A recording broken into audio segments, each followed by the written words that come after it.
Good day. It's Hi, how great. are you? I'm doing great, Pastor Sally. How are you doing?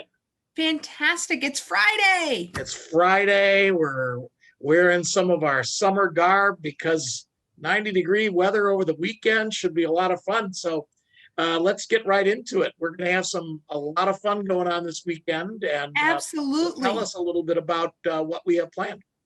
I am super excited that our summer kickoff is finally here. We have food ready to go, the magician's coming, balloon animals. Some of our young people are ready to do face painting. We have folks who are willing to help with carnival games and prizes. I just got to spend the morning dividing out all the really cool prizes. They were definitely not this cool when I was doing school carnivals. So I'm excited to have everybody be able to be together, kids of all ages, to come and enjoy being able to be together as a community. So besides the carnival games, we have bags or cornhole and just different things to be outside and to be together with 45 minutes or so before the magician. So yeah, so it sounds like a lot of fun, and it's really for all ages. Yeah. For older folks, they're going to enjoy just being around the kids and listening to some Christian music. The street will be nice and shady, and hopefully have a nice little breeze. It's supposed to be a little bit warmer, but should be fun. So we're going to have this immediately following our worship service. And I heard a rumor. I'm sorry. I heard a rumor. What is your rumor? The rumor I heard is that if it gets too hot, that you're bringing squirt guns. Yes, I gotta find them though. All of my squirt guns, I think, got packed away and sent to my kids. So I've got to come up with some new strategy here. Uh-oh. All But right. in But all it'll be fun seriousness, either way. we're gonna be very informal this weekend. No robing. We're gonna be in our shorts. We hope everyone else kind of comes out with their lawn chairs and just has a relaxing worship service. This is going to be one of four last ones that we can do outside this year, and so take advantage. It's been a great opportunity to worship outside, and so that'll start at 10. Service is typically done by around quarter to 11. We'll do a little transitioning, and we'll be ready to go with the kickoff beginning at about 11. And like you said, it'll end with the magician at about 12:30. So it's going to be nicely packaged. It's not going to go on for a long period of time, but it should be a lot of fun. Have a chance to get to see some of your friends that you may not have seen for a while. So please Absolutely. come out on Sunday, worship at 10, and then following that with the kickoff. And we'll be blocking off Cedar Street. So our activities will be going right in front of the church. Absolutely. Well, and you said that we are kind of on that summer countdown of being outside. So what are the plans after the month of June? So yes, just very quick to remind people, if they hadn't heard, that our permit is not going to be renewed to do outdoor worship. By the end of June, that will be the end of outdoor worship. So we'll have to go inside. So starting on the 4th of July, which is a Sunday this year, we're going to be going inside. So we've done some surveying, and pretty clear in the survey that, we don't have a choice about going inside or not. That's been chosen for us. But the congregation has spoke pretty loudly about the fact they want to be in the worship area, not upstairs in Henderson Hall. So we know those two pieces. Can you kind of elaborate any more? Well, I think we are headed into the sanctuary. At this point, I believe the COVID team has recommended that we stay masked primarily to protect those who are not able to be vaccinated yet, which would be our children.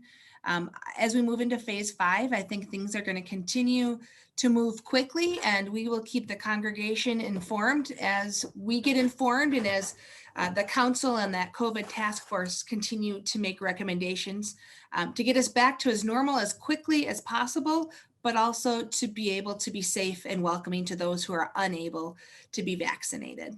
Yeah, we're particularly mindful of children right now. Children can't be vaccinated if they're from 2 till 12. And so we just know that we want to be hospitable. We want to have this covenant of care. Maybe you could speak a little bit, because I think you've done a really good job of articulating between public spaces and private spaces within the building. Sure. We've had a number of folks say, well, I'm vaccinated. Why do I have to wear a mask? And the way we've decided to articulate when you need to wear a mask and when you don't in the building is by using the idea of a public event or space, and then one that is restricted or a small group. Those would be things like a cabinet when they're meeting, bells, or other types of meetings in the building where everybody in the meeting is 100% vaccinated, and that folks have agreed upon, with their own covenant of care in that moment, that they are willing to participate without masks. They are more than welcome and invited to take off those masks in those spaces as there is agreement amongst the group. We do ask, though, that when you come back to a common public space, that you then put your mask back on. So if you were upstairs in Henderson Hall having a meeting, please put your mask back on while you walk downstairs until you get out to your car. What we've deemed as public events are anything that has kids in it because they can't be vaccinated. So that would definitely include things like worship. And if it's not a closed group, that everyone in it is not vaccinated, then to protect them and others, we would hope that folks would continue to wear their masks. And so the two things that are for sure and will always be considered public will be worship and anything that has children in attendance. Thank you very much. I think that's really helpful to kind of understand the mindset. Obviously, there's all kinds of things that are out there right now with CDC and things, but we have taken the approach from the beginning that we want to be caring for those who are not able to have access to the vaccine. Vaccine made a huge difference, but at this point, absolutely, and being inside especially, it's difficult. At the beginning of this pandemic, caring for the most vulnerable was our elderly because they were most susceptible and likely had the most health conditions going into an illness such as that, and now it's kind of flipped. And now the way we took care of those who are a little bit older, it's time to take care of those who are a little younger. Right. So tell us about the surveys. I know that part of this transitioning period is to kind of gather information as we move, because the transitions are going to be happening all the time. I mean, we might be able to share with you on a particular day, what we're planning on doing, but something might change that causes us to change again, open it up even more, pull back a little bit. We just don't know. We're dealing with something that we've never dealt with before. So, but in that process of transitioning, it's really important to gather information. So tell us a little bit about the surveys that have already gone out, the ones that are coming out, and the like. Well, congregations have always been able to function best when they communicate well with each other. And those who are in leadership are, our council, are a representative of our congregation. And just like the way our government is set up, when you have a concern, we want to hear from you. We want to hear from those in our congregation. So rather than PJ and I sitting in a closed room and making decisions, we would rather hear what you have to say. So would the rest of the staff and the council and the cabinet heads. So we are setting out a series of surveys. The first one has already gone out. That one was really looking at worship as it pertained to this bridge period. And what I would say that is between July and August, as we get ready to move back into that school year, where we are moving into phase 5 in terms of the state of Illinois. The second survey that is coming out likely today, if it hasn't already hit your email, are 2 surveys. And in this survey is looking at the broad umbrella picture of what does life at St. Luke's look like as we come into reentry.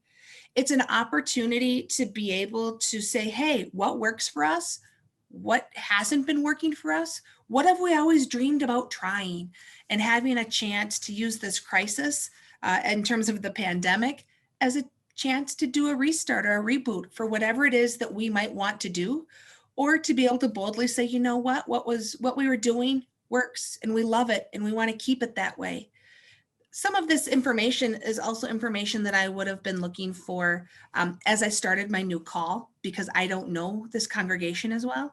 I'm still constantly fascinated that as a pastor, I'll be here for 7 months before ever worshiping together in our sanctuary. It just seems nuts to me. But these two surveys in particular are going to be looking at Sunday morning commitments, participation in events. Do you want them to continue to be offered online and in person, or just in person, or just online? Just a real broad picture. There are two surveys coming out.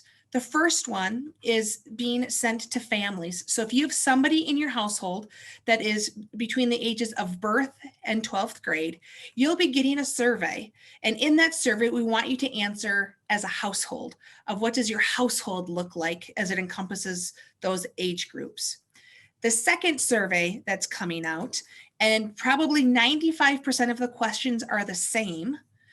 We're asking the entire congregation to fill out and to fill it out as an individual, so that if you and your spouse have different views, then we can gather that.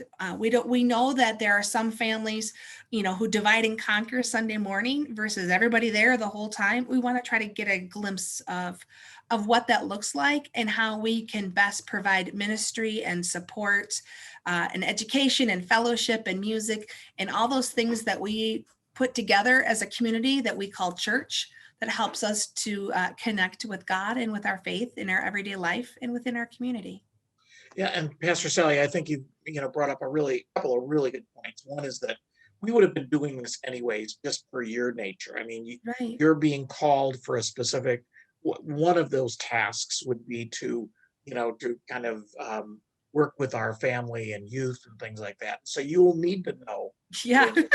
And so whether we had a pandemic or not, we'd be gathering some information. But then it becomes even more critical when we're talking about transitioning and starting kind of from scratch, really, again, this fall. And so just know too, I think it's important to understand that we're going to be doing this probably more than less. And because as we filter the information that we get, we're going to narrow some of that, but then we're going to want to specifically hone in on some other things about that. So please, when you receive one of these surveys, honestly, it takes you about 10-15 minutes to fill it out.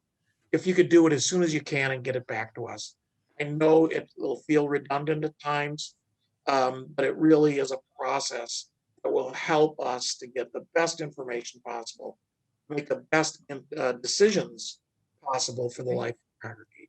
So. And like you said, some of those questions are going to remain the same. We just know that as we move through the pandemic, or as the state of Illinois continues to open up, our opinions are going to change. Our comfort levels are going to change. That's right. And we're really in such I was sharing with the COVID task force last night, we're really in such a transitionary period. I went into a store yesterday, no masks. No one was wearing any masks at all. And then I went into another store, and it was like it was the first week of the pandemic. Everyone was masked. You had to use hand sanitizer.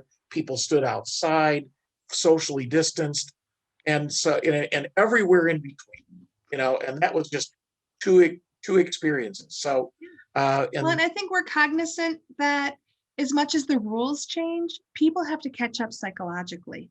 Absolutely. We've spent the last year being told we got to be afraid of the virus. It's going to kill all these people. You got to wear your mask. And now to all of a sudden calling all clear, well, our hearts and our minds and our relationships need to catch up with that. And that's why we're going to continue to have those surveys, so that we can gauge where the congregation is sitting within that realm as well. Super. Hey, talk about opening up. We've got 2 weddings this weekend, next weekend, another one that you're going to be doing in July. Right. And so it's really fun to be able to see these couples who postponed their wedding days for a year, right, so they could get married in church and celebrate with their families, are now being able to do that. So it just reminds me that summer is going to be really an interesting summer of a lot of special events and hopefully reunions and bringing people back together and finding the gift of being together in God's kingdom. It should be a lot of fun. Anything else you want to highlight? Help us be in prayerful, concern to figure out where we go next.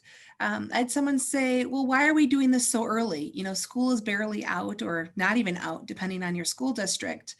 And the reality is, it takes a while to plan things and to get the energy behind it, and people travel and do things all summer. So we're excited to already start looking toward fall and to get, this level of excitement to be back at church where we can safely gather again. So Yep. I'm excited, and I know you are too. Yep. It's very much so.